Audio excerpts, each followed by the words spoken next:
actually know. A lot of activities actually taking place. All right, the APC just concluded their own national convention. The PDP is also following suit. It's almost like I don't see any difference. AP, PDP, the same thing. It's only 1 day difference, right, between both political parties. For Wike said that PDP will surprise Nigerians. I don't know what stunts they intend to pull. I don't know what other surprise they want to actually disclose to Nigerians. But former Ekiti State Governor Ayafa Aisha is there. A lot of all the PDP stalwarts under Wike's actual camp, they're also there. Meanwhile, Sheyi Makinde absent, Bala Mohammed absent, and also Seriake Dixon. We now know that he's now in the NDC. Well, like I said, a lot is actually going to unfold in the coming days. Now, politics has really begun. This is exactly, what the political space is all about. On Voice of the People 90.3 FM, we help ourselves digest these issues appropriately, comprehensively, and logically. And you get to give us your own perception or interpretation of the events as reeled out right here. Join us on YouTube. We're currently streaming live at VOP 903 FM. Yes, interesting. Today is Bola Ahmed Tinubu's birthday. Is it today or yesterday? Today, exactly. And happy birthday, Mr. President. Happy birthday to you, Mr. President. I do wish you long life and prosperity. But there are questions to ask you, Mr. President, as a father and as a leader. Mr. President, what legacy do you want to be reminded of? Very big question.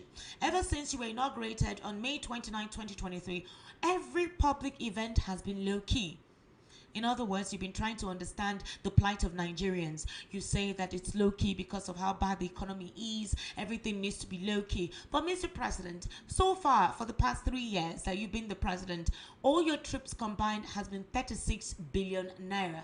The health sector was only given 32 million naira. Mr. President, everything is low-key. Your birthday too was celebrated low-key amidst Nigeria's economic situation. Mr. President, I did not know that you were aware that Nigerians are actually going through the ordeal in this period. I did not also know that you are aware about the electricity situation. The APC, during the APC convention, you made a speech, quite an elaborate speech, but you also talked about the electricity and promised Nigerians you will provide. How do Nigerians trust that when you have completely isolated yourself and connected yourself to the solar? Isolated yourself from the national grid. In other words, do you actually know how Nigerians are roasting? Mr. President, it is quite important for you to understand that the situation in this country does not leave a pleasant palate. It's not giving a good taste as to what mandate Nigerians are standing.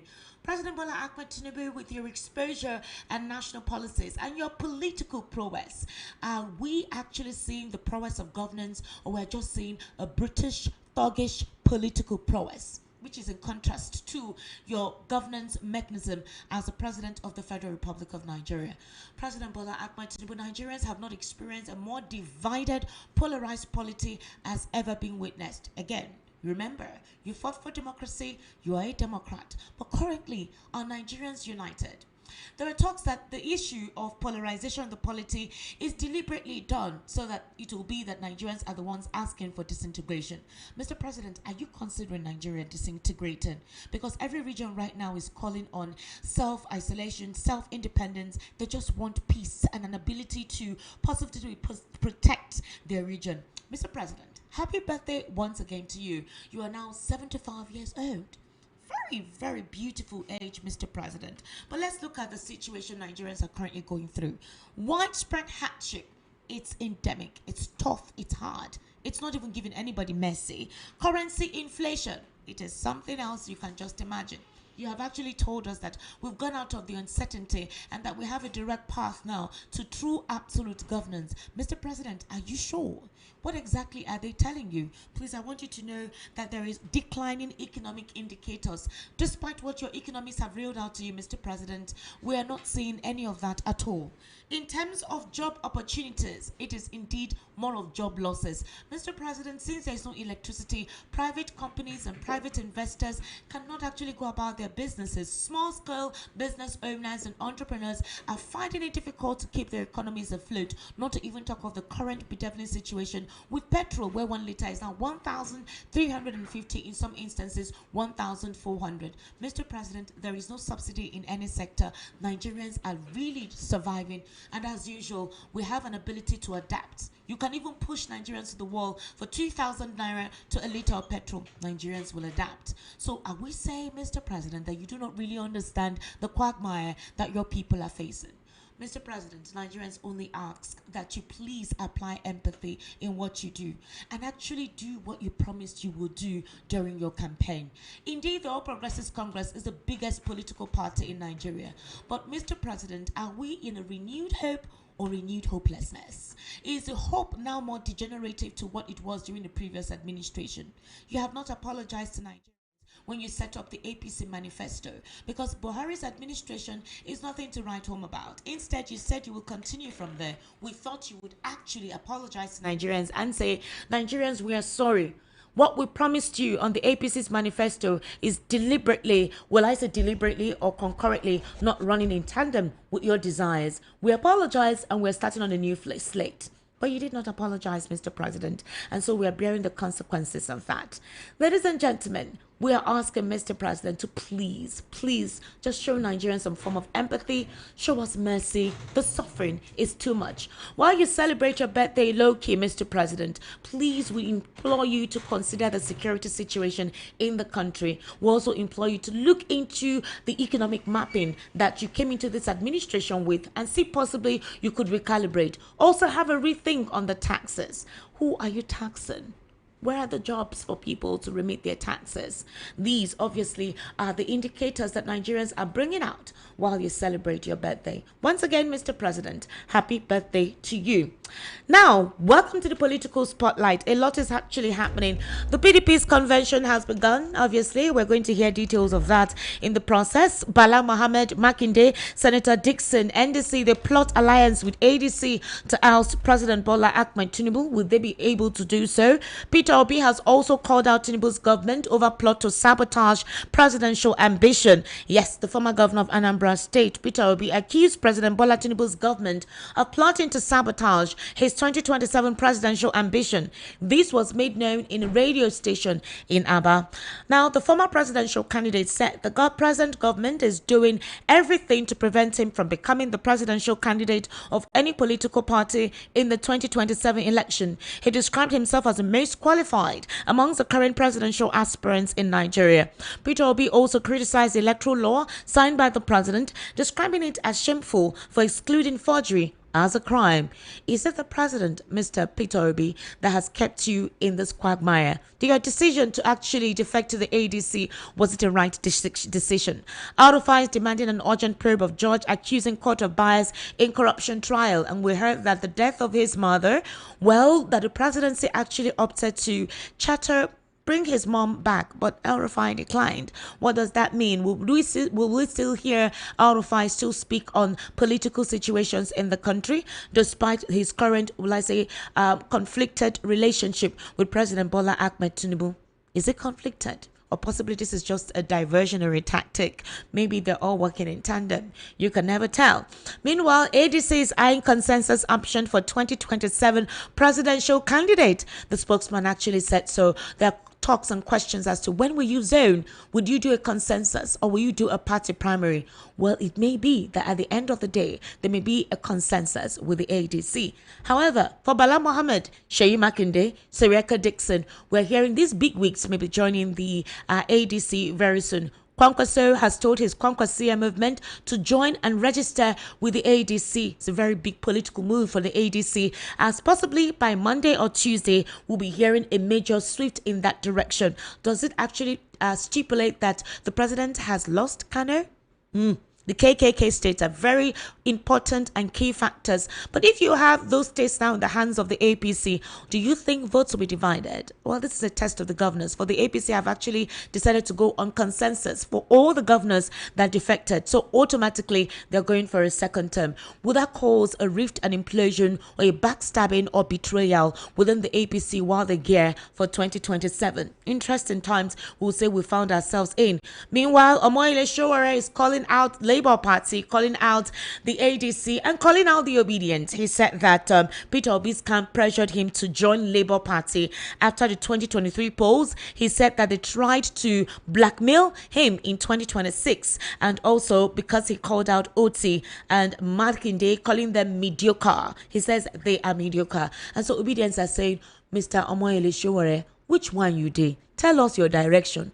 You are going left, you are going right, you are going front. Everybody is a problem. Which one you did? Which one you be? Which position you don't occupy? If everybody is a demon and only you is a saint, how are you sure you become Nigeria's president? Like I said, ladies and gentlemen, we're going to be having interesting political conversations this evening. I'm going to very quickly speak with Barrister Darlington, and then obviously I would actually, introduce my guests in the studio. One is actually a political, will I say, technician? Yes, because they're the ones that know how they weave the political indices. And I also have a legal practitioner right here in the studio. Barrister Darlington, good evening. How are you? Hey, baby. Happy Palm Sunday, Barrister Darlington. Same to you. Welcome. You greeted your president. Will you ever announce my own birthday in such a manner? Barrister Darlington, he's the president of the Federal Republic of Nigeria. I think everybody already knows that today is his birthday. Which of the birthdays are we celebrating? Oh, well, it's ideal that we wish him happy birthday. Is it wrong to wish him happy birthday? You didn't hear me. I said which of the birthdays because they have 3 birthdays. So which of them? Well, the one that is 75 years old. Okay. That means we celebrate another one. Very quickly, Barrister Darlington. The APC just concluded their convention, and there were complaints about what happened. Apparently, those that were brought in from other states were seen on the floor. After the convention was done, the political bigwigs left and they left others right there on the field. There were talks that Nigerians will always be political tools and used as whims and caprices of these individuals, and after they've gotten what they want, they leave them behind. But let me look at the situation where all the governors that defected have been supposedly automatically decided on. Do you think this will affect the unity and progress of the party, as the president reeled out when he was addressing, the congregants day before yesterday? It is very obvious that APC will not be the same again from maybe Monday tomorrow. Those that we are shortchanged will never be happy. They'll be looking for a way to get their pound of flesh. That one is certain. There's no two ways about it. Those that we are shortchanged, Esther, they will never be happy. So they will be looking for a way to amend the fences and all that. But it may not augur well, because the anger and the dissatisfaction is so much in all the 36 states. That is a problem for APC now. That's why they put that law there, that you can no longer defect, because they know very well that if that law is not in place in the Electoral Act, many people would have left APC by today. After that convention, they would have left. But since you now say that they cannot leave, then you have created a bigger problem, because there's going to be internal combustion of APC. Internal combustion. That is what I'm looking at now. And that's a fact. So whatever they planned may not work. To make matters worse, Nigerians are waiting for them at the polls, Esther. Nigerians are waiting for them at the polls, coupled with internal disaffection. I just don't know how they are going to handle this. The opposition should not be celebrated. All right, very quickly, Barrister. The president was speaking at the convention, and in the process, he sounded like how he sounded during the campaign in 2023. Sluggish, slow. At some point, he was sneezing, coughing. I mean, he didn't sound very strong. He didn't sound very confident, per se. Do you think this is just one of those gimmicks like he did the last time, where people thought, oh, the president is frail, don't worry, we shouldn't think deeply into it? Or do you think he actually has what it takes to go through what this campaign would actually involve? If Tinubu had his way, somebody would have spoken for him at that their convention ground. Ever since Tinubu came into office, he has never made any speech that is very complimentary, very celebratory. I never had any speech from Tinubu that you can take to the bank. You should listen to when John Kennedy speaks to Americans, or when Winston Churchill speaks to British people.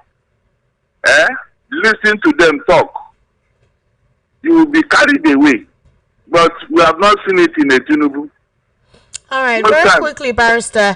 While the APCs, like you said by next week we'll see developments. There's already an agreement amongst them. Those who express their grievances after the convention, we've not heard anything else. So maybe they're able to handle their family business. But let's look at Omoyele Sowore telling us that the Labour Party actually asked him to join them after the 2023 elections, and that he referred to Governor Oti and Seyi Makinde as mediocre. He also said that they pressured him to join the Labour Party after the 2023 polls, and that they're trying to blackmail him in 2026. Peter Obi has called him chief blackmailer. Do you think that he's overreacted, or is it possible that, as usual, he has been consistent in calling out every other person? He believes that Peter Obi ought not to have joined the same persons that he has criticized in 2023. He calls Peter Obi a packaged fraud. He also believes that Governor Oti has not done much. All the hype online is unnecessary. How would you react to that? I have told Sowore my opinion about him on that platform. On several occasions, I've told Sowore he is not a politician. In fact, he doesn't know what is politics. Sowore doesn't know. Seriously. How do you mean he doesn't know? He doesn't know politics. It is very obvious. What's your definition of knowing politics, Barrister? What's your definition of knowing politics? Marinating yourself with persons that you may have condemned before? Not having a clear ideology for something? Political activism or human rights activism does not equate to political sagacity. A Sowore does not know any. If not, why is he not aligning with anybody? Why is it that he has not started from somewhere? Politics, you have to start from somewhere. There must be a beginning for you. Have you seen any beginning for Sowore? Except insulting everybody. Everybody. Is that politics?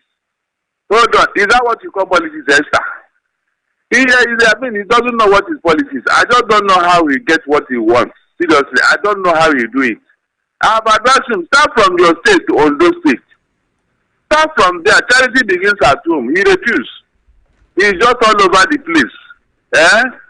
Wherever a husband and a wife is quarreling, you will see Sowore there to intervene. Wherever they want to take somebody to court, Sowore will be there to ask what happened. I mean, what do you call that? Let him start from somewhere. Let us see. Prove your method. Sowore, prove your method in politics. Then I will take you serious. If not, this things you are doing, it will not help you. Don't deceive yourself. It will never help you. I don't even know. I'm not even sure that anybody knows you in Ondo State. But you are insulting everybody, including those who are those who are better than you. How can you be a politician with such a behavior? Is that how they play politics? Everybody.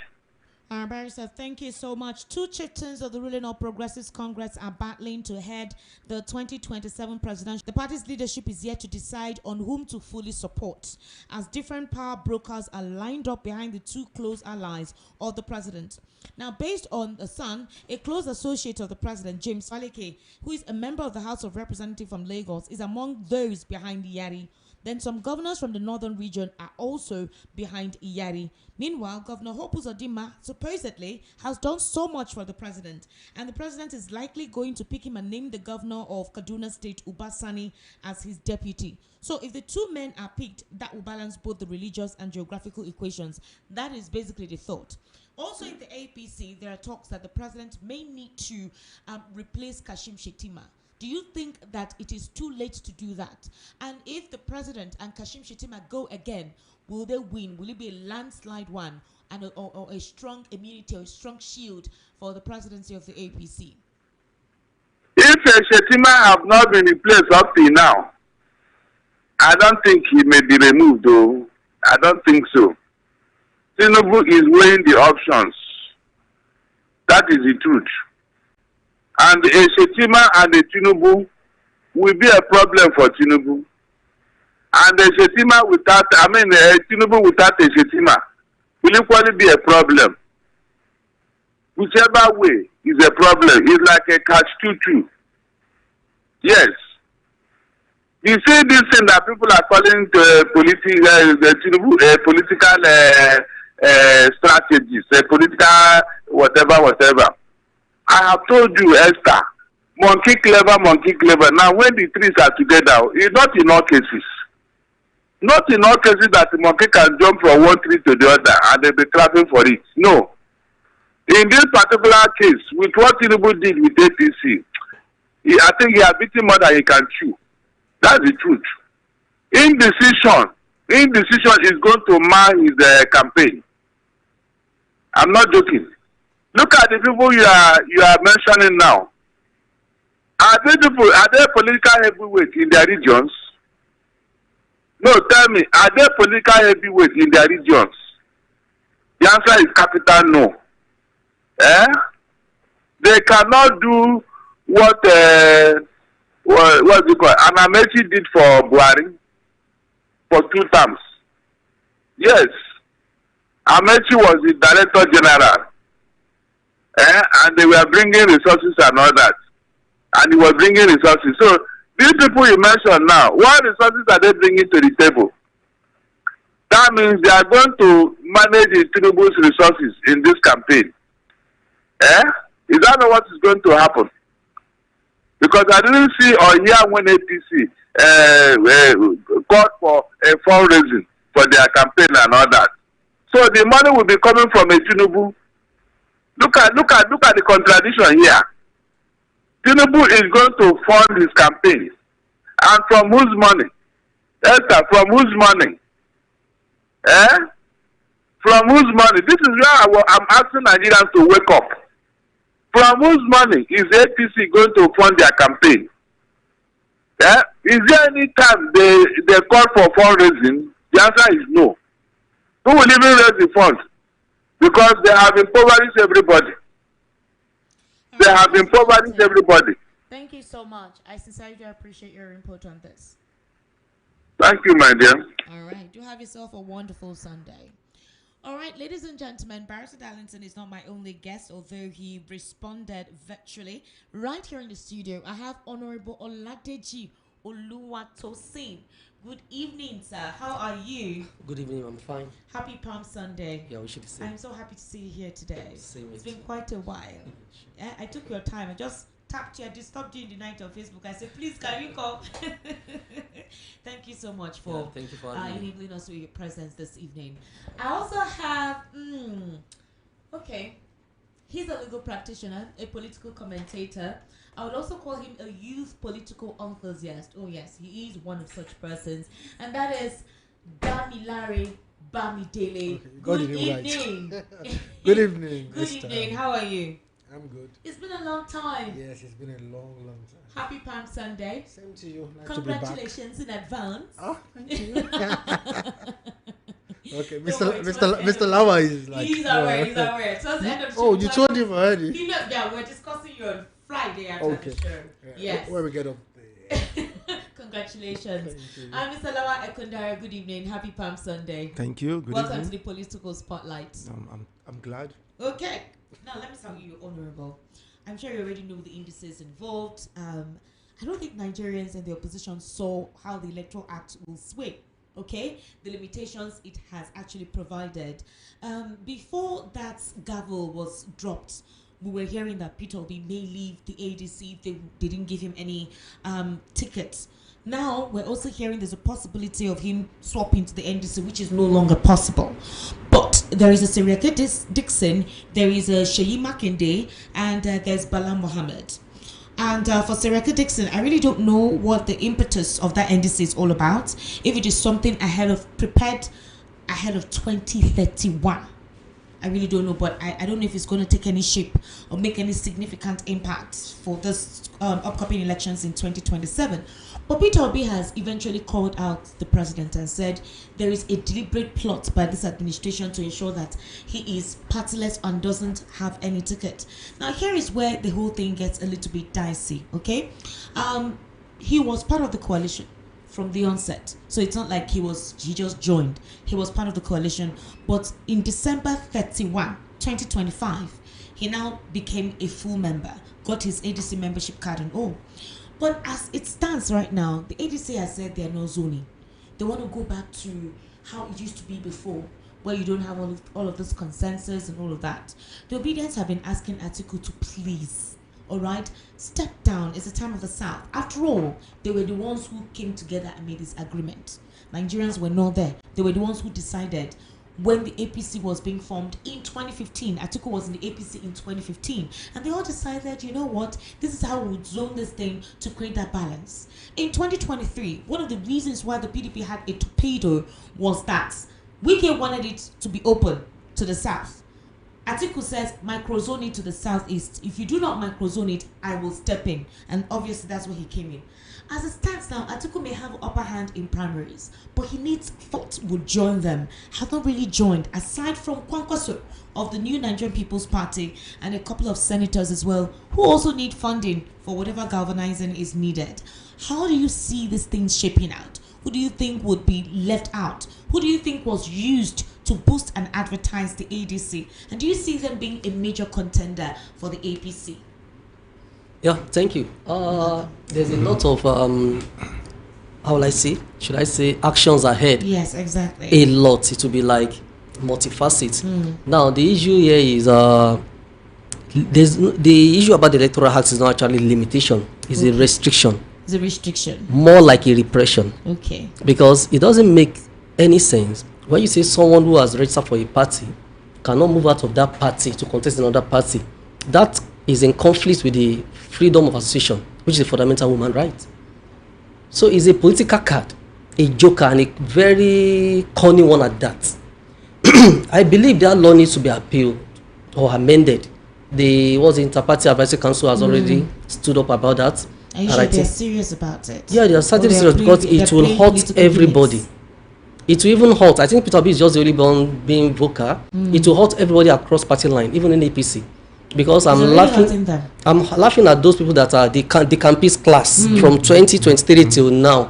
What they don't realize is they were lured in with a carrot, but they are actually moving on into their terminal leave. And they thought they had an escape. They were expecting an automatic ticket. That's what they were promised. But they are on terminal leave as they are now. Because the moment the primary comes in, APC have a way of doing things.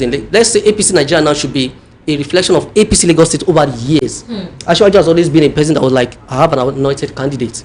And that will actually played out. It has played out in 2019 or so, when some PDP moved into APC between 2015 and 2019. They were promised an automatic ticket, but at the last minute, they were ditched.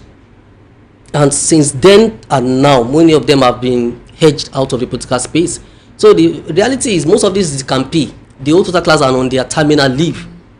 That's why this law was made. They were first lured in. So after that primary, or 21 days to the primary of APC, they won't be able to contest anywhere else, except Nigeria stood up and stand up and say, this thing is unconstitutional. We want our fundamental human right of freedom of association, and we get it. And if you know APC for who they are, when I say APC, I'm like a reflection of Asiwaju, they will yield and amend that act. But to be at the later end, when it will be too hard for you to even cross again. Now they will say, you ask, we listen, so we amend it. Deliberate. It's deliberate, and it's even not that noble enough. It's just very pedestrian, very ignoble.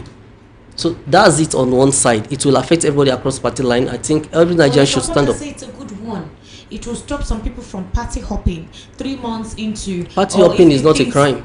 Well, if I enter a bus now and then I'm going to Agege, and on the route to Agege, I realize the bus is very smoky and I can easily get down. And so if party hopping is not a crime, why do they use it to criticize and denigrate political elites who are actually party hoppers? One thing is, in politics, people always use sentimental words against you. When I contested for the Federal House of Rep seats in Ojo 2019, some people were telling me you are not from Ojo. And I told them, yes, I'm not an indigene of Ojo. Okay. But how many people in Ojo here are indigene? The person that was the former chairman of Ojo, that was contesting for the Federal House of Rep with me then, was not even a indigene of Ojo. I've heard some history and I said it on Facebook. That's when they stopped. The other thing is, then I wasn't married. They were like, you are not married, you're not responsible. Then the very man that told me I'm not married on Facebook, I asked him, sir, can you please print a statement of your account? Let me see how many people you are responsible to in a month outside your immediate family. And let me print mine. And let's know what's the definition of responsibility. This stop. So the one is party hopping is not a crime.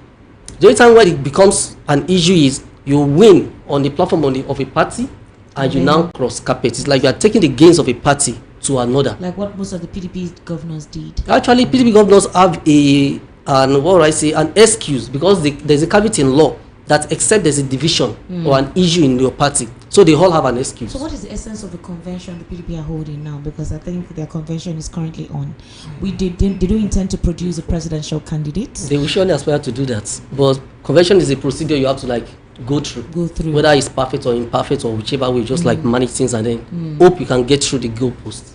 All right, I asked you a question. I said for the ADC, they are going to have something big to talk about by next week. Kwankwaso has told his people to register in the ADC for now. It's one of the big one. This was a person that the APC was romancing. Unfortunately, maybe they didn't get what they wanted from him, and they instead went for the governor, whom has promised that he will deliver. He tested himself with the local government elections. But here is also another thing. What kind of agreement do you think Kwankwaso had with the ADC that they consented to that made him join? Because from what we heard, when the APC was romancing him, Kwankwaso was asking for the APC to support him as their sole candidate in 2031, when is the turn of the North. So what condition has he given to the ADC that he has eventually joined? Because this was what we're expecting a Peter Obi to have concluded. He said he wanted to slug it out, and he seemed to be a bait to make the party attractive or advertise the party. What kind of condition do you think Kwankwaso gave the ADC? Okay, everything is always a game of interest. So if Kwankwaso didn't get his offer accepted in APC, likely he might have amended his offer to ADC. But certainly with the look of things, it won't be the presidential ticket and it won't be the vice presidential ticket. Are you sure? Yeah, it won't be. I think we surely going. Said he has more experience than Peter Obi. Yes, everybody will always push their tickets, push their CV. But after dragging things, you still like, okay, this is my second option. So certainly we will know over time, but we would have gotten some offer that are comfortable to him. There are several, okay, in the state of my region, let me decide who will be on this ticket for governorship and all those stuff. So we are not privy to that yet, and it's not leaking out to the public yet. Now, talking about Peter Obi, I think there's still enough time for Peter Obi to leave ADC. I've been saying something and I've been having issues because they've not submitted their membership. If he sees the handwriting on the wall and he sees that it's not going to favor him, he should be man enough and then step away. The reason is that would weaken his person and will be used against him. There are some times when the hard decision is just the only decision for you. Atiku can't have moved into ADC, slug it out and all those, although there's still a law case and everything on their neck, but he can't have moved into ADC at the early date with David Mark and Arebusha. There would have been concession and some agreement. Then Peter Obi came in December. Do you think Peter Obi will get tickets above all this core, or let me say career politician? The odds are hugely against him. And should they even agree, okay, let's give Peter Obi the VP ticket? I'm telling you, the moment the presidential candidate gets through the goalpost, a lot of people from his regions too will stand up, because this is about personal interest. So Obi is inside. You see the inside. We are just seeing from outside. If you see that the odds against him in ADC is not that favorable, I think you should be man enough and then move away before they submit their membership. A lot of obedience have registered, There's always a room for change. Whatever, and she's There's saying that she's learning a lot, now that she's now inside. And for the ADC, I think Balaji Abdullah, in a recent interview, he said that it's the party first and not individual. They don't want to go about individualism like what happened in the Labour Party. It's a party that will be promoted, and that's why they're doing what they're doing. Then he was asked, do you think people will do a consensus? He says yes, he will let Nigerians know that he's listening to what they want. They are listening to what Nigerians want. So if there is a consensus, that means certain persons have been talked to and they've agreed on the turnout. Will an Atiku Obi ticket actually be a challenge for this current administration? Or an Atiku Peter Obi Kwankwaso ticket, would it be a serious contender for this administration with what you're seeing now? As things are going, well, I can never say never. That is, if Peter Obi does not leave the ADC, exactly, as you suggested. Yes, Atiku and Peter Obi might still fly. Never say never. But I don't see Kwankwaso and Peter Obi. Because it's all about personal interest. I don't see Atiku getting off that ticket. That huge sacrifice is not something that is tenable. And if you remember, when Peter Obi was coming into ADC, was actually pushing for some agreement, some assurance, but they weren't giving. Those are clear signs of handwriting on the wall. So they didn't make any commitment. Why didn't he just wait? Because I'm sure he knew that Sirika Dixon had something in the pipes. Because Sirika Dixon's NDC was also part of the other political parties, the Obedient Movement Party and the ADA. That was also another new political party, but INEC cancelled it. So didn't he know that was in the works? The fact is, in politics, 24 hours is too long in politics. So you need to step in first and take your poll. Okay. So if needs be, you can just pull off your poll and then stick it somewhere else. You can't be waiting for the hope that ADC will get through the goalpost. Okay. So they need to get somewhere first, build momentum, build some hope, build some activity. So that's just it. But as it is, it's still very dicey. But personally, I don't see Atiku not being on the ticket in 2027 on ADC. Except those law cases that are coming up on the side jeopardize those efforts. That's the only thing I believe. All right. Mr. Lawa Ekundaro, let's come to fresh political realignment which may be underway ahead of the 2027 general elections, as the African Democratic Congress is reportedly holding discussions with leaders of the Nigeria Democratic Congress, that's NDC, in a bid to strengthen an emerging opposition coalition. I don't know what this means, but let's go ahead. ADC disclosed that the alliance efforts are part of a broader strategy to build a formidable political platform capable of challenging the ruling All Progressives Congress. According to insiders, the ADC has opened negotiations with key figures within the NDC, which includes the former Governor of Bayelsa State, Sirika Dixon, as well as other political leaders. Apparently, some members of the Tanimu Turaki-led faction of the People's Democratic Party could soon align with the NDC, not the ADC, the NDC, the Sirika Dixon political party, and they're explaining that the move is aimed at revitalizing the party as a stronger opposition force ahead of the next elections. What does this entail? Does this entail for 2027 or for 2031? Because if you're coming together but you're not changing your name, maybe there is a maybe in case ADC is deregistered, because we're hearing that could be in the pipes.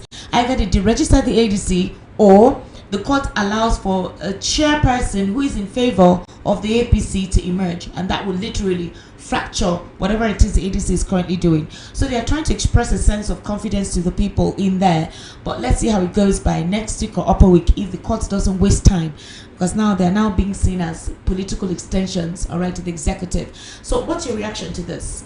Well, any coalition that is being formed now, apart from the heavyweight coalition, I think that coalition might be working for the ruling party, because everybody knows what is going on now politically on the political atmosphere of Nigeria, that the ruling party wants to make sure that no other party is healthy. So you now want to form a coalition now of some minor, like an alignment. Sort of. There's already so if so the alignment must be with those heavyweight opposition. That's the only alignment that can make sense now.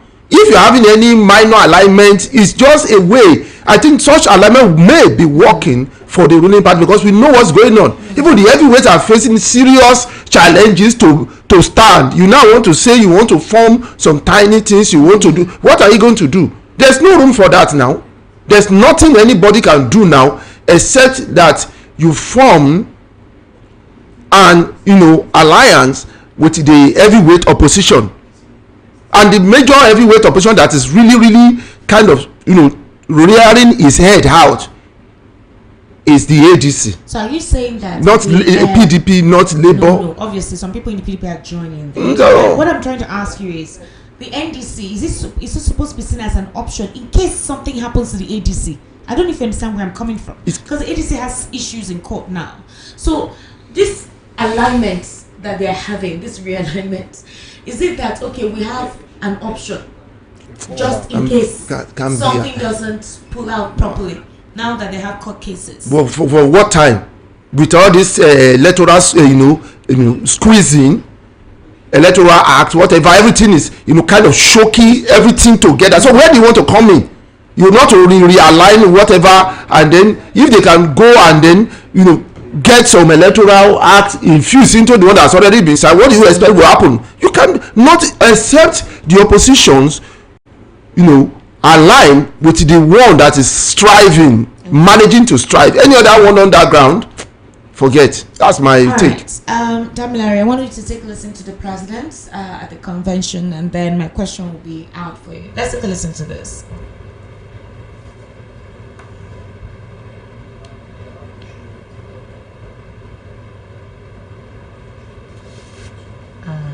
Okay, hold on.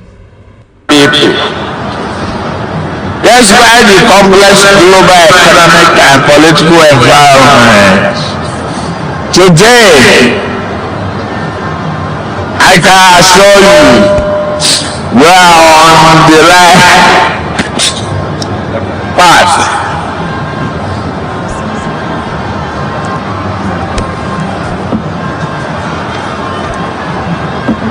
Investors' confidence has partly improved. Our oil and gas sector has once more become attractive to foreign investment. Following our reforms, our Eurobond issuance was oversubscribed by 400%. And Nigeria exceeded the financial realist, making a decisive to return to global financial credibility. Tonight, you had testimony from beneficiaries of some of our programs. I assure you, many of you lamenting the problem of electricity, power. Yes, we are paying attention to that. The grid asset management of Campo, which will inject approximately 1,500 megawatts into a new grid corridor. We are going to improve on it. Electricity will become better, and be assured there will be opportunity and progress in our industrialization path. Tonight you have testimony from beneficiaries of our programs. Our programs are really feasible. Okay. All right. So, based on how the president sounded, Nigerians are making different attributions to what that portends. Some persons say, oh, he's sick. some persons say he's weak, some persons say it's possible he may not partake, but he just wants to sustain momentum and keep the party attractive for whoever it is. There have been different insinuations from the president's speech, but some Nigerians say his speech wasn't convincing enough. If this is what they want to use to campaign in 2027, the power supply situation is terrible, it's bad. You have isolated yourself from the national grid deliberately, like it's almost like you knew, and you're telling us now that another initiative is coming up and that you're working on it. Meanwhile, your campaign in 2023 was, if you do not have electricity, do not vote for me. And you say that your programs are beneficiaries. Which are the programs and who are these beneficiaries? We've not seen or heard of testimonials of these beneficiaries. So the question now arose that why don't you use your political prowess as you do in the streets into governance? That would be a major yardstick that will bring you back in 2027. Or is it possible that there is no care at all? Use whatever is available at your disposal to clinch that power and continue in 2027. Well, first of all, I would like to say this. We must understand that there's a difference, huge difference between governance and politics. There's a huge difference. With popularity and strategy, you can do well in politics. But when it comes to governance, it's a different ball game. There's a lot of bureaucracy, tapeism, and it takes a visionary to actually succeed in governance. You say the president is a visionary. Yeah, let's just look with all. The facts speaks for themselves. I don't need to say anything. You see, if a politician, a public office holder comes and say, "Oh, I'm doing this, I'm doing that," you do not need to listen to him or any data he gives you. You just need to look outside and look at the face of the average man walking down the street. You don't need a balance sheet. You don't need a report to know how well the government is faring. You need to ask the business people. You need to ask the civil servant. Okay, one of the major legislations that the president pushed was the tax reform. And I remember I was writing a paper on that, and I asked myself, if I pay for a service and the service provider fails to deliver on that, does that not make the service provider a fraud? The tax we pay to the government is the money we pay to service the machinery of the government. However, when the government fails to deliver, there is no redress for the common man. You have to wait for the next 4 years. That's how when it goes into the constitution, there's something called economic, social, and cultural rights, like the rights of education, right to education, right to health, that the government must, security. Then it comes to say, oh, these rights are good, but they are not justiciable. You can't go to court to enforce it. You can't tell the court, I'm suing the Lagos state government because they go to in front of my house is bad and I pay my taxes. So for me, I think one of the problems we have in Nigeria is that we mistake politics for governance. They are two different things. We have very incompetent people sitting in the helms of affairs. Personally, I have nothing against the president. However, when it comes to his performance in office, I have everything against him. Now, Nigeria it's been so unfortunate that the country has been besieged by successive failed governments. Look what is happening to our power sector now. Everybody is complaining. This is something that successive governments ought to have worked on. Look at it now. Because of the closure of the Strait of Hormuz in Iran, there is hike in fuel prices in Nigeria.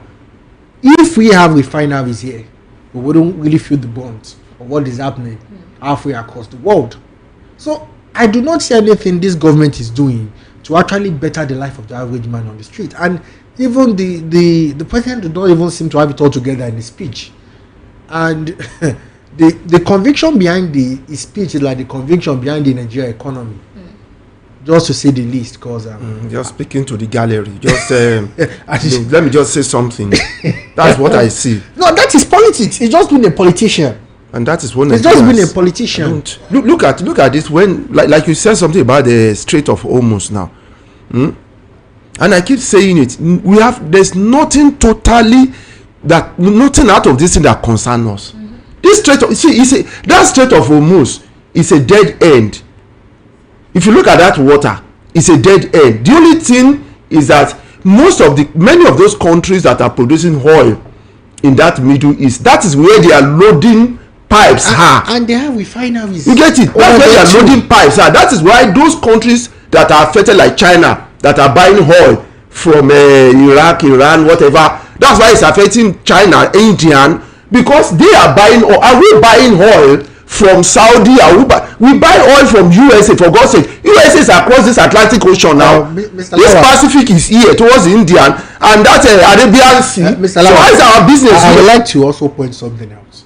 The Holy Book says that where there is vision, where there is lack of vision, the people perish. I think our problem is we don't have a vision. We don't have a vision. We have leaders with a selfish vision. We know the only thing vision. How we can make more money. That's not vision. That's not vision. Let me answer. Okay. I once read the book by the leader of Dubai. The book is titled My Vision. After reading the first 3 pages of the book, I almost wept for my country. And I asked myself, what are we doing? Our problem is we are consumed by the thirst for power. We love politics. And we do not understand that getting there is not really the challenge. The main challenge is when you are there, what do you do? In communist China, to be the number one in government, there is a process you are supposed to go through. You will have held different positions. So when you get there, when you are the head, you are totally prepared, to take the reins. Look at Nigeria. What you need to get into government today is money. Serious money. It's money.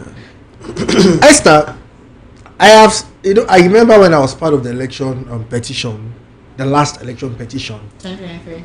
Yeah, 2023. I know, go to court and all that.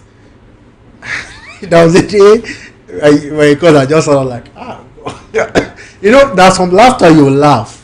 It's a laughter of I was just fed up.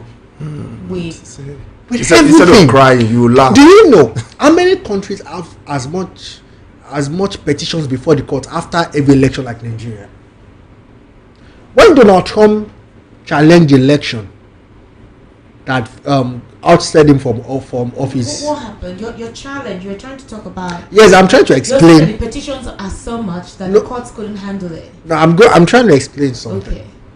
When Donald Trump was voted out of office and he was challenging the legality and otherwise of the election, one of the things the average American existed was that they were so confident in their system that we know our system, it can't be rigged. But they rigged it.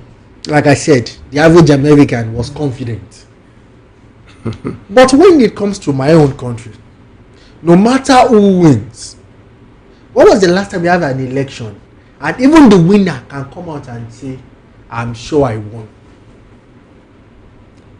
We once had a president who admitted that, yes, I didn't win. That's the best. And now he happened to be the best president. Do you know what it takes for a man to say, I got into office, but no, it was rigged? That should tell us we are living on a time bomb. All right, Honorable, let me come back to you. It may seem as though, let me use Big Brother's phrase, because that's how he likes to talk.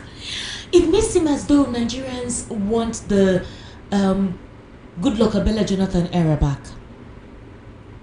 This administration was termed as weak, corrupt, failed. They spent money anyhow, but Nigerians are craving for them back. This APC used the vulnerability of the the vulnerability of that political party, of the APC, to wing the party in such a state that at some point Jonathan was confused. He did not know what to do. What's his name? Mike Arnold. You know, he has really been focused and interested in Nigeria's political system. Let's listen to him say this, because I found it quite, how do I put it? This was during an interview. Let's just listen to this. Obama undermined Jonathan in a way that unleashed Boko.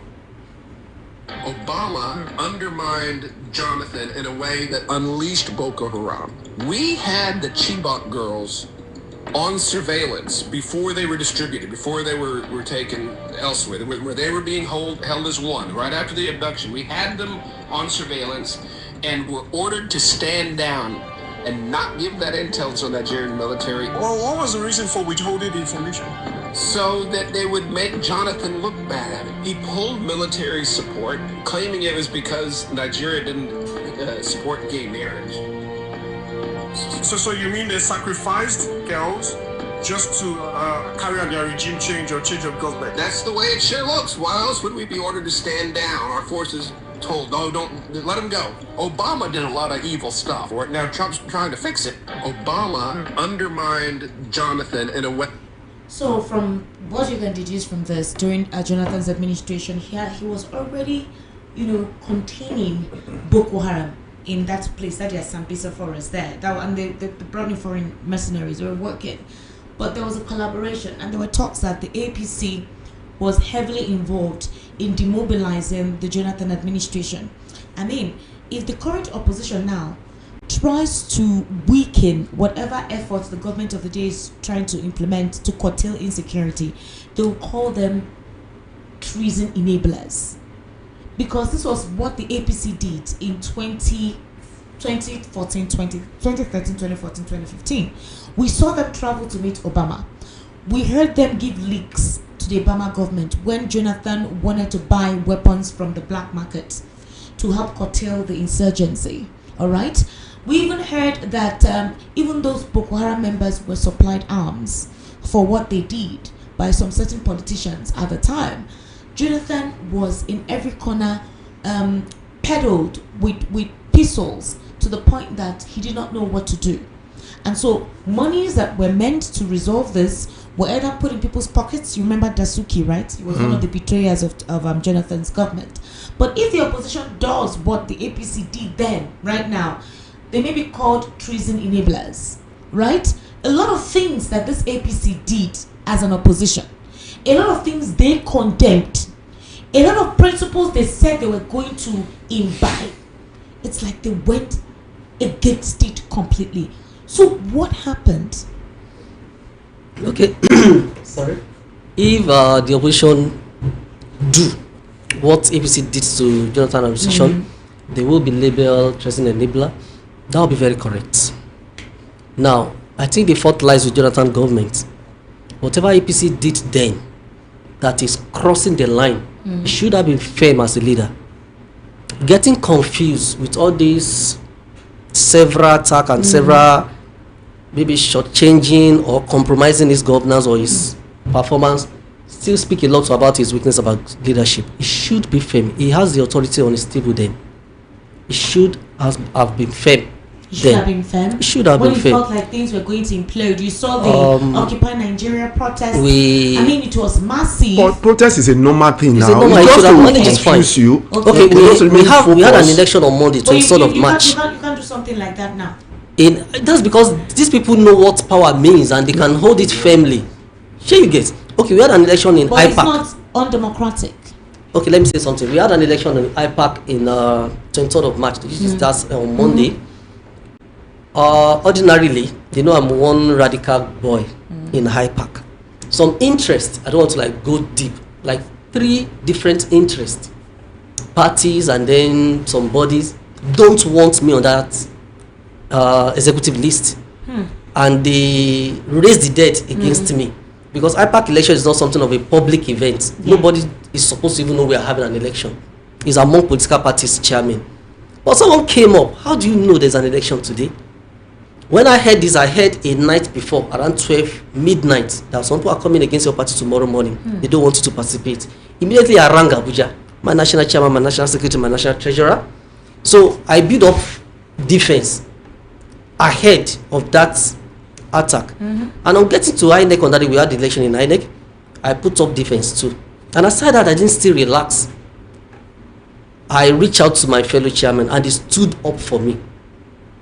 Sure you get. So in election is like war. Though this doesn't get to spilling blood or maiming anybody. But the opposition, anybody coming to contest election with you will look for everything, every tackle. As long as it won't get them a red card. Even some will still risk getting a red card. But for me, I think I would disagree with you, sir.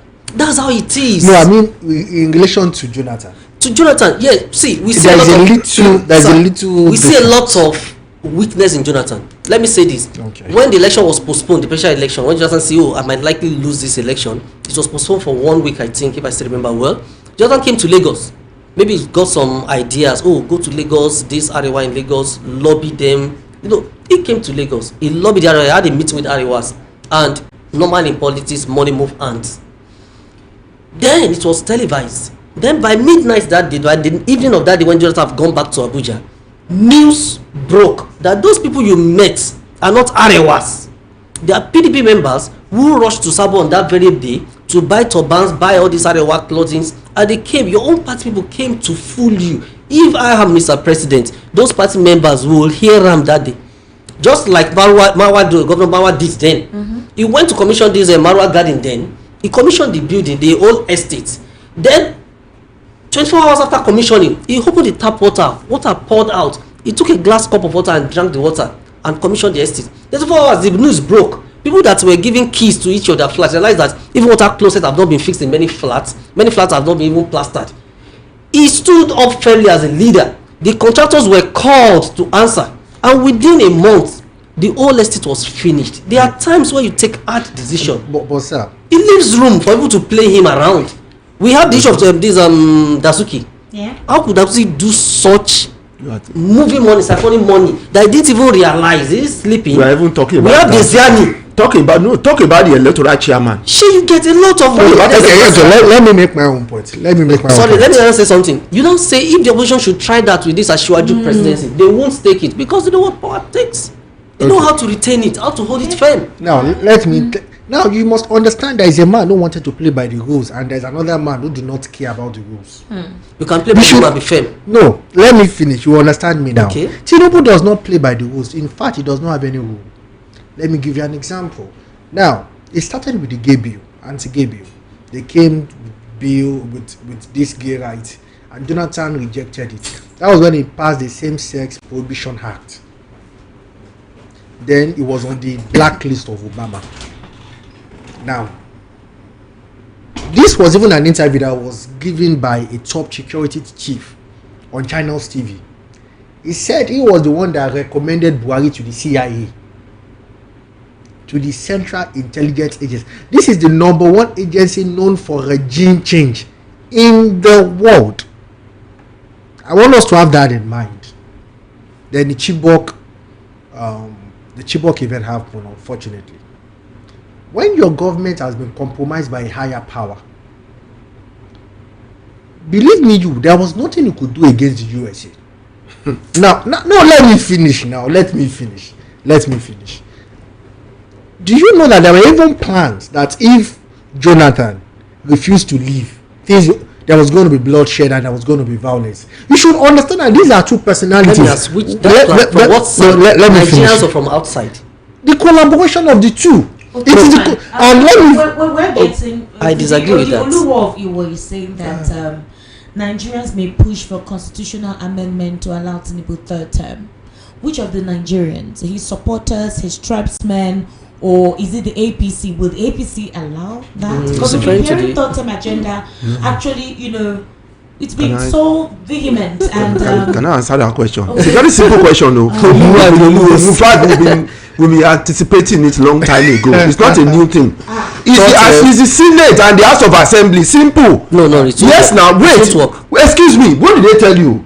On your mandate, we shall start. They said anything they bring, they sign. Is that not it? So if you have silence, what are we going to do? No, it won't work. We are not that.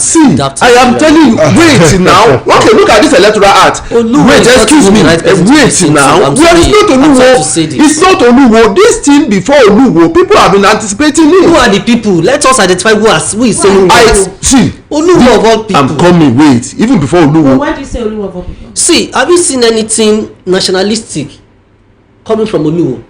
I'm not saying anything that reflects the Yoruba value coming from Oluwo. So there are some people you don't listen to. Oluwo might say, but whose interest is Oluwo was it personalizing or reflecting? No, not even in Osun State. Where is it coming from? Exactly. So don't let us waste time discuss what Oluwo say. But however, we must also understand that or what Oluwo since said. the inception of this regime, our lawmakers have been handicapped for whatever reasons. No, they say what I'm saying. See, my fear is that for me, the best lost the lawmakers are the most powerful arm of government, but they've been handicapped. Sharaki is the last active.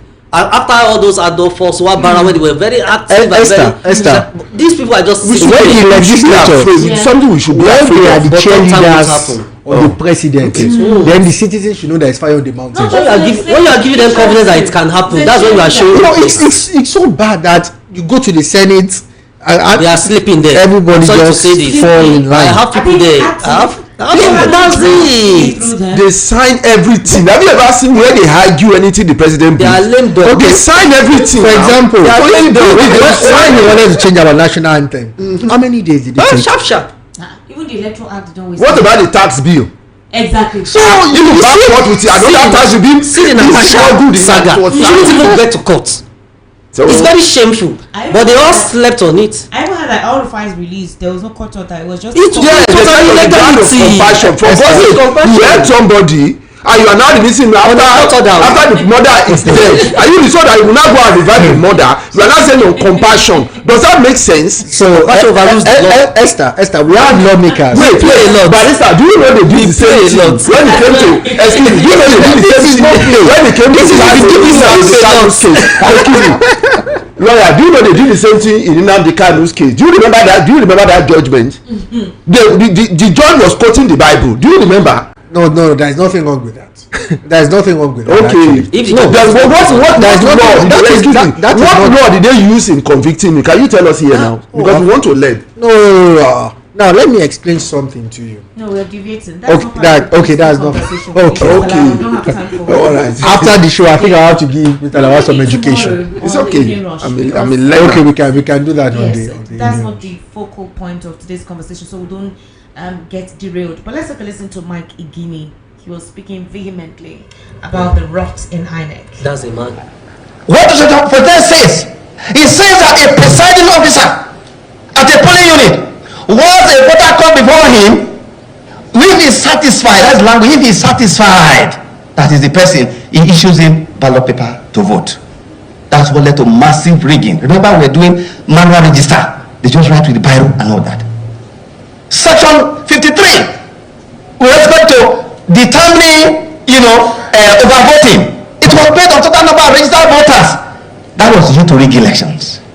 Then, of course, you have section 68 of the Act, which says that all these categories of persons that are shown on that pyramid, that the decision of a returning officer shall be final, only subject to the court.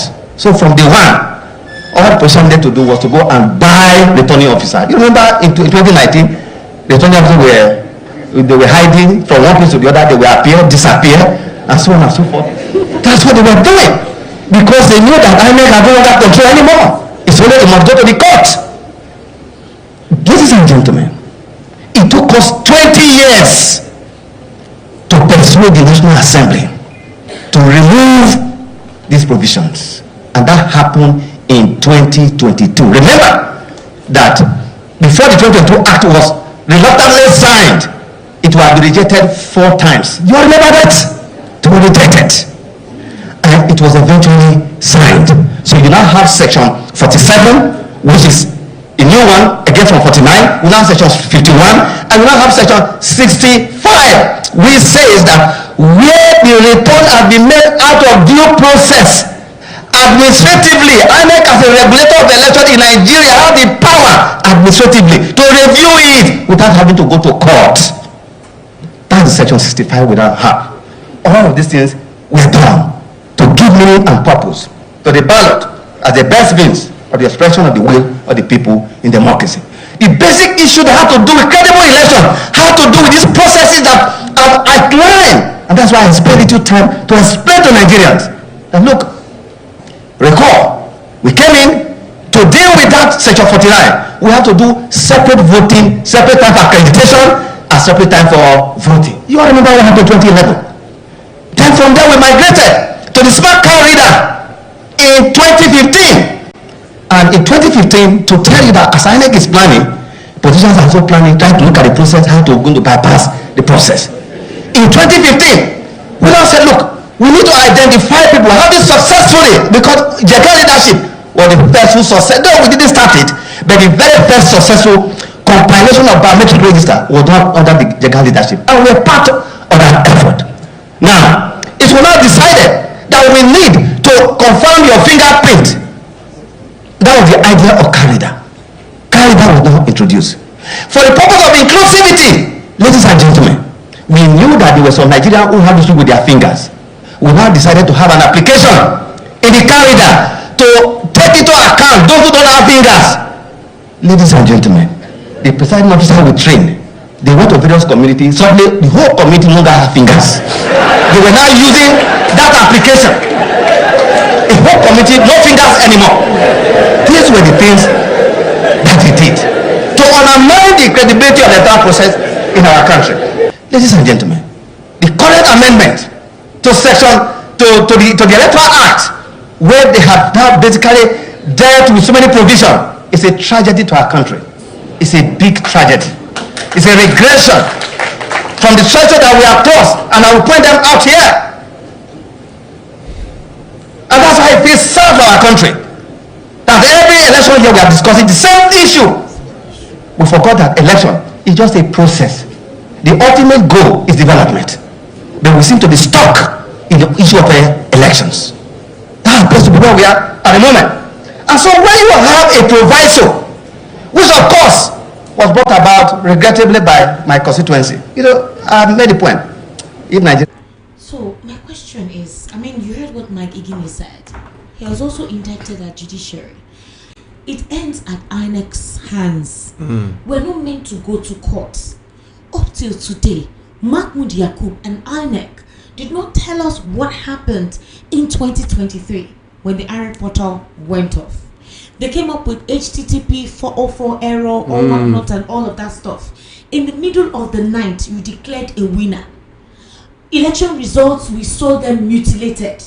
You refused to ask for some other areas for re-election. It is for INEC to determine how elections or who won. You eventually say, go to court. So you don't realize that everything this administration supposedly worked against in 2012, 2013, they became that and more. What legacy would APC have? Oh, for it's now 10 years, right? It's how many years now? Is it 10 or 11 years? 11 years. 11 years. What is the legacy? For the Nadeco leader, one that was in the front line, somebody who escaped through the creeks to Benin Republic, I think, and escaped because his life was on the line for what he was advocating for at the time. How did you become something or someone that Nigerians are like, we regret? At least some Nigerians are saying we regret. How are you now a misrepresentation of what you fought for? What legacy are you leaving behind? It's worrisome. Well, the challenge there is I place that on opposition parties. Opposition parties again? Yes. For years, or let me say for decades, the people that are the aim of power now, the Ashiwaju were the former AD that were vibrant opposition parties. They have men that are very witty. Anything PDP does like this, they come out with a word that are very. There was time PDP was telling them that you are crying more than the bereaved. They said, whenever anybody is bereaved, we are the bereaved. Those witty talks and everything. They were very vibrant with the opposition. But since AD, AC, ACN, and then the metaphors into APC took the helm of power, PDP that lost the federal power then, they should naturally adjust themselves and move into active opposition role. I give it to Ologbondinyo or something. They had their PRO, former PRO. He was active then and it was very vibrant with his speech and his opposition word. But since after then, what do we see? One thing is, when you leave a person a free hand, there's tendency for them to overdo. They say power corrupts. Then absolute power corrupts absolutely. So when somebody is, like I do say in IPAC, this is our internal affair, I do say that if you are eating my chicken, or if you are eating our chicken, I have no problem with you. Let some wings of that chicken go around the populace. You have the, what was it, the drumstick, the chicken lap, but let the Lagosians, let them have the chicken wings, let them have the breast and every other thing. I might just like keep calm, because there can't be an ideal society or ideal setting. But it's a situation whereby the populace are not getting anything, and you have that drumstick, high daily Oladeji of Accord Party, that chicken will not go down well into your tummy. That's me. I know we can't have an ideal society, I don't have ideal settings, but there should be a person calling them to accountability, which is the role of opposition party. At election, we all contest for government office. There's bound and it's right for someone to win and the rest to lose. Then the moment after election, the next thing you move into is opposition role. It's not about fighting them, it's just about keeping them on their toe, reminding them you have to do this, reminding them how people need this. That's a political so you fight get now. So it's not always we fight them, no, we give advice. However, further to what you Then said, there's So something the I opposition want are to say. sleeping. There's something That's I why want they can to say. sit there and then do as they like. There's something I want to say. If you notice, the moment Buhari got to office, he started clamping down on opposition. Go and watch that thing very well. They started making a lot, because that was it was his time that some parties were deregistered. They said, what was the ground? They said because they have not won any election, therefore they deregistered them. I remember NCP was one of those that was deregistered. No, that was in law. That was a long No, they went to change it. It was during Buhari time they came up with that law. You get it? They only No, amend the law then. It's in the constitution. okay, It's in the electoral constitution. I even have another view to all of this. Okay. That is the, I think you give a political solution. Exactly. However, let us look at the law. Like you said, we have 3 tiers of government, 3 arms of government. Even when the APC came in initially, there were other political parties who won seats in the Senate, in the House of Rep. How many bills did they actually sponsor that affected us? I keep saying again, we don't understand that 99.9% of these political players are only there to secure the bag for themselves. And the day we realize that, it is the day we have peace. Oh, Nadeko, now you know who he is. You know, there is this thing Yoruba people say that you don't know a man until he has money. That is exactly what you are saying. This is not a matter of absolute power completely. I believe when you get to that position of power, you will show us who you are. So this is okay. When he was governor of Lagos State, did you know you will hardly see posters of opposition parties? Yeah. So it has been his antecedent. I don't know why everybody is surprised. No, because it's national now. No, see, Then it was state. Now it's national. Sir, it is a mentality. All he had to do was to spread his ideology. Have you not noticed? Was it his birthday? He celebrated something years back, and people be like, "Oh, I want to thank Ashiwaju, you helped me. I want to thank Ashiwaju, you helped me." Nobody said, "I want to thank him for this project he did for my community." Not one single person. It was the personal. So we have to understand. We have to understand that Nigeria, we are not building. We don't have structure. We don't have a quality. We don't have dream. We don't have vision. We don't have purpose. Don't mention And APC. Don't mention vision again. APC has done so much. We are just moving. Esther, you would agree with me that APC, the moment our president got elected, the second day went after oppositions. The second day got into office. And we had a bullying in the And that will tell you that there are how many projects, they are not even percent about governance. That's why I keep telling people governance and politics are 2 different things. Do you remember? one after the Okay, that's what I said. They will do and they will overdo in power. Even when you look at the influences and the power in some public office, you will be shocked. But do you know? Opposition need to stand up. Even during the military era, when they were killing, opposition were still standing firm. Presently, the only opposition that are viral and are active are people like Tracker, which are organization. Enough is enough.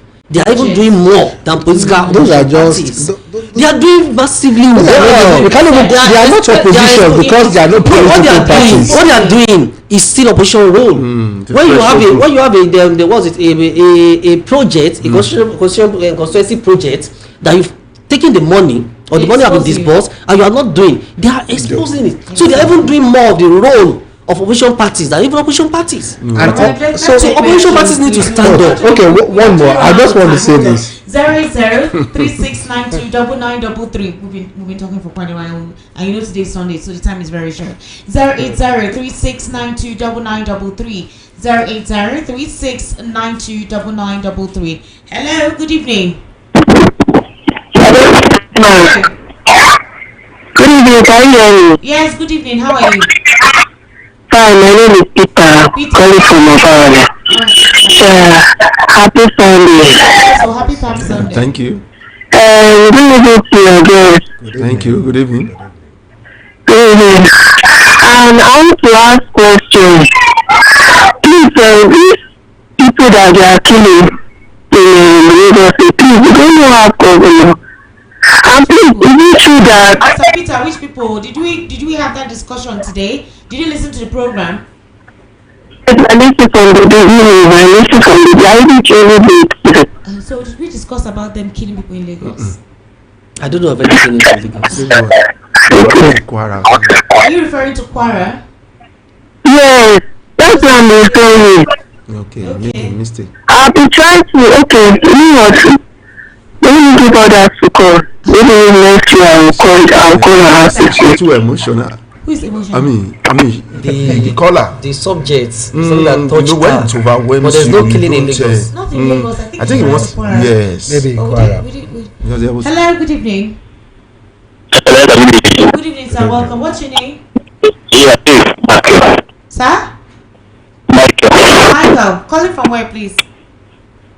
From Lagos. Alright, Michael, please go ahead. Yeah, I greet all your guests. Good evening, happy Sunday. Thank you. Good evening. Yeah, number one, today is the President's Day. Our President is our President. I wish him well. And I want to remind him that his lifetime ambition was to become the President and he has become one. Please, let him just go like this. Then, currently, the news about one person joining the ADC, when I heard it, the baby in my room was for joy. Is a good thing for Nigeria. I don't know what the outcome of the ADC conversion will look like. To me, we are still hopeful without ADC. Nigerians will still come out to vote against anything they don't want. Thank you. Thank you very much. Alright, thank you for calling. 08036929933. That's the number to call. Hello, good evening. Hello, good evening, Esther. How are you? Fine, thank you. Welcome, sir. What's your name? Simon, calling from my blog. Alright, Simon, please go ahead. Yeah, they say the blessing that do we are not expecting, but they shall not be disappointed. So anybody who is expecting Tinubu to get it right, the first will be because the man he is a good politician. Let's give it to him. Anybody who is discussing is a good politician. But in terms of leader, in terms of government, is zero. So let's just forget about the next election is let all Nigerians rise and how to vote him out. That is just the solution. Because the things that he cannot do the job, that is the truth. But the talk of politics, how to mago, how to is very good in all those things. So but if the talk of leadership, even his own supporters will call on radio and they look have anything to say. Is it power that I want to say is look at the style he wants to use now. He has sent available to come and apologize, thinking that after the apology say no. He cannot govern. He is not fit to be a leader. The talk of politics is good. So we are getting to that point now where everyone's eyes are beginning to get open now. The tactics he has been using for so many long time, people have started seeing it now that it cannot last forever. So he has come to the end of the day. He should just stay with the so that that somebody else can come and take Nigeria to the next level. Thank you very much. Thank you. 08036929933 and the WhatsApp number is 0817-1756-338. That's the WhatsApp number. Hello, good evening. Hello, good evening, ma. Good evening, sir. Happy Palm Sunday. Hey, how are you? This is Malam Ibrahim Danfulani. Oh, Malam Ibrahim Danfulani, welcome. How are you doing? Yeah, fine, long time. How is everybody? Yes, we did. I greeted the gentleman in the studio. Thank you, Malam. Why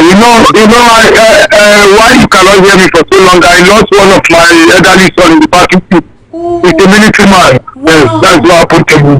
My God, so sorry, Malam. I lost my So sorry. I lost my son in the battlefield. We can't do that Maiduguri the last 2 months. Okay, no problem. Esther, Sir? let me be straightforward to you and the gentleman in the studio. You know where I come from. We the Fulani were one of the most illiterate people in Nigeria, let's put it like that. Hey. But to my surprise, a Fulani man who reared cattle. We were busy discussing, you know, telling me that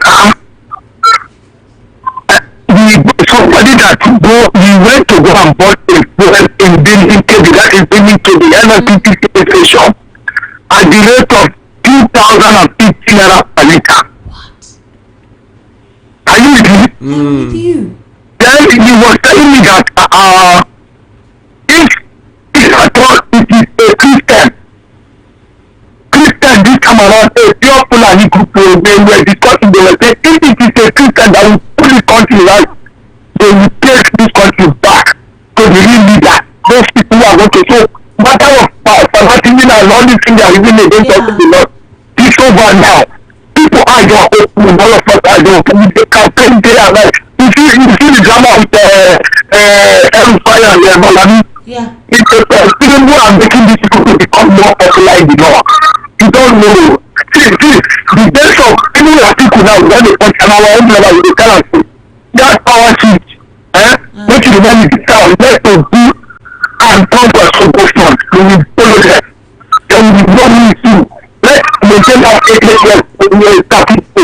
That is the only design, this is our own. We are talking to what is called, I think, calm down. Let him play a fatherly role in that party. Then let us do people go on. You will see what you come out of the result. Just what that you will decide we are going to vote, we have got our vote, they will count our vote, we don't care of anything else, we don't want to, we are going to defend our vote, then we count result to be announced and okay.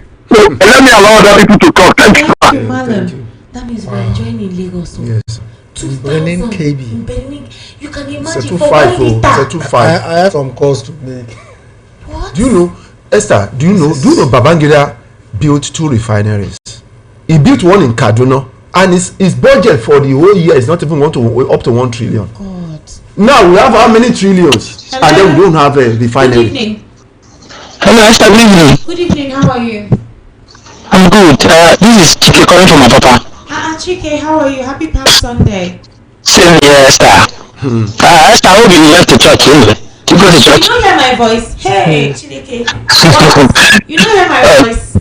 Yeah, I can understand. So It's like you sing with all your voice. I sing with everything.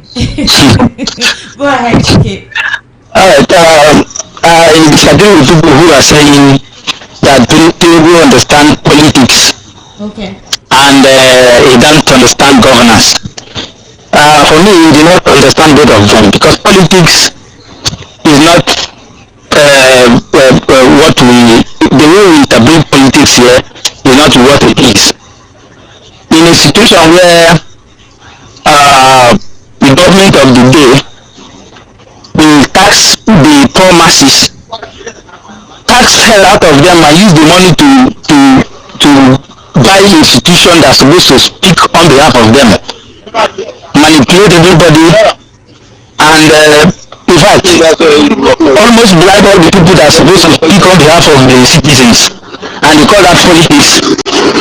In UK, if Maybe Badnock is being attacked by thugs when she tried to speak with her own party, the police in UK will investigate the matter, and if the matter linked to the opposition, anybody who happens to be involved must be brought to book. But that's not exactly what is happening in Nigeria here. The opposition cannot gather anywhere. APC are using talks to trace them up and down. So anybody who is saying that Tinubu understand politics is deceiving himself. That's not politics. That is criminality. You can't play politics like that and think you are doing the right thing. And secondly, Esther, I still want to repeat what I said. That was some times ago. That if Nigerians are serious, they must mobilize as APC are mobilizing against them. Because 2027 election is not going to be election, it's going to be a war. It's going to be a very serious war between Nigerians and APC. And we must prepare very well with all anything that we think we will do to protect ourselves. Thank you so much. Okay? Thank you for calling. Mrs. Sandra, I appreciate. Good evening, Esther. Politicians are largely playing the typical game of politics and not the fundamental issue in Nigeria. The deeper problem lies within the civil service.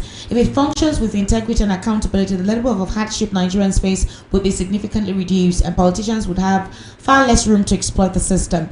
At the same time, the responsibility also rests with the people. When the masses embrace honesty and accountability amongst themselves, good governance will naturally emerge from the system, and over time, poor governance will fade away.